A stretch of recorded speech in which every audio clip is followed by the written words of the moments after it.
கொடைக்கானலில் வனத்துறை கட்டுப்பாட்டில் உள்ள 4 சுற்றுலா தலங்களுக்கு கட்டணம் ரத்து செய்யப்பட்டிருக்கிறது. இது தொடர்பான மேலும் விவரங்களை தருவதற்காக செய்தியாளர் அருள் பிரகாஷ் இணைப்பில் இருக்கிறார். அருள் பிரகாஷ், வணக்கம். சுற்றுலா பயணிகளுக்கு இன்ப அதிர்ச்சி கொடுக்கும் வகையில் கொடைக்கானலில் கட்டணம் ரத்து செய்யப்பட்டிருக்கிறது 4 சுற்றுலா தலங்களுக்கு. இதற்கான காரணம் என்னவாக சொல்லப்படுகிறது? உங்களுடைய விவரங்களை சொல்லுங்க. வணக்கம் சலமி. திண்டுக்கல் மாவட்டம் கொடைக்கானலில் தற்போது கோடை சீசன் துவங்கியுள்ள நிலையில் பல்வேறு பகுதிகளில் இருந்து ஏராளமான சுற்றுலா பயணிகள் தினந்தோறும் கொடைக்கானலுக்கு படையெடுத்து வருகின்றனர். மேலும் இங்கு இருக்கக்கூடிய மலைச்சாலை மற்றும் முக்கிய நகர்ப்பகுதிகளில் கடுமையான போக்குவரத்து நெரிசல் காணப்பட்டு வருகிறது. குறிப்பாக வனத்துறை கட்டுப்பாட்டில் இருக்கக்கூடிய சுற்றுலா தலங்களுக்கு செல்லும் வழியிலும் வாகனங்கள் நீண்ட வரிசையில் நின்று QR ஸ்கேனர்கள் மூலம் கட்டணம் செலுத்தி சுற்றுலா தலங்களுக்கு சென்று வருவதால் இந்த பகுதியில் நீண்ட வரிசையில் வாகனங்கள் அணிவகுத்து நிற்கின்றன. மேலும் கடந்த 2 நாட்களாக கொடைக்கானலில் சுமார் 5 கிலோமீட்டருக்கு மேலாக கடுமையான போக்குவரத்து நெரிசலாக காணப்பட்டது. இதனால் சுற்றுலா பயணிகள் மற்றும் உள்ளூர்வாசிகள் பெரும் சிரமம் அடைந்து வந்தனர்.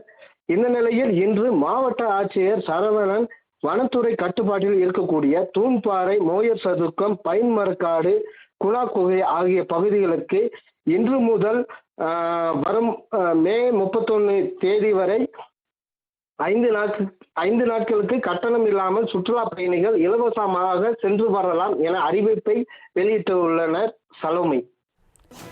கொடைக்கானலில் வனத்துறை கட்டுப்பாட்டில் உள்ள 4 சுற்றுலா தலங்களுக்கு கட்டணம் ரத்து செய்யப்பட்டிருக்கிறது. இது தொடர்பான மேலும் விவரங்களை தருவதற்காக செய்தியாளர் அருள் பிரகாஷ் இணைப்பில் இருக்கிறார். அருள் பிரகாஷ், வணக்கம். சுற்றுலா பயணிகளுக்கு இன்ப அதிர்ச்சி கொடுக்கும் வகையில் கொடைக்கானலில் கட்டணம் ரத்து செய்யப்பட்டிருக்கிறது 4 சுற்றுலா தலங்களுக்கு. இதற்கான காரணம் என்னவாக சொல்லப்படுகிறது? உங்களுடைய விவரங்களை சொல்லுங்க. வணக்கம் சலமி. திண்டுக்கல் மாவட்டம் கொடைக்கானலில் தற்போது கோடை சீசன் துவங்கியுள்ள நிலையில் பல்வேறு பகுதிகளில் இருந்து ஏராளமான சுற்றுலா பயணிகள் தினந்தோறும் கொடைக்கானலுக்கு படையெடுத்து வருகின்றனர். மேலும் இங்கு இருக்கக்கூடிய மலைச்சாலை மற்றும் முக்கிய நகர்ப்பகுதிகளில் கடுமையான போக்குவரத்து நெரிசல் காணப்பட்டு வருகிறது. குறிப்பாக வனத்துறை கட்டுப்பாட்டில் இருக்கக்கூடிய சுற்றுலா தலங்களுக்கு செல்லும் வழியிலும் வாகனங்கள் நீண்ட வரிசையில் நின்று QR ஸ்கேனர்கள் மூலம் கட்டணம் செலுத்தி சுற்றுலா தலங்களுக்கு சென்று வருவதால் இந்த பகுதியில் நீண்ட வரிசையில் வாகனங்கள் அணிவகுத்து நிற்கின்றன. மேலும் கடந்த 2 நாட்களாக கொடைக்கானலில் சுமார் 5 கிலோமீட்டருக்கு மேலாக கடுமையான போக்குவரத்து நெரிசலாக காணப்பட்டது. இதனால் சுற்றுலா பயணிகள் மற்றும் உள்ளூர்வாசிகள் பெரும் சிரமம் அடைந்து வந்தனர்.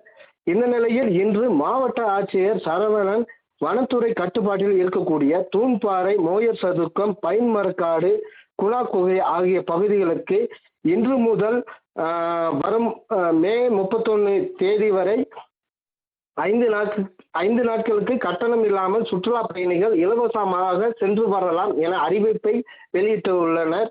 சலோமி. தங்களின் முழு விவரங்களுக்கு நன்றி அருண் பிரகாஷ்.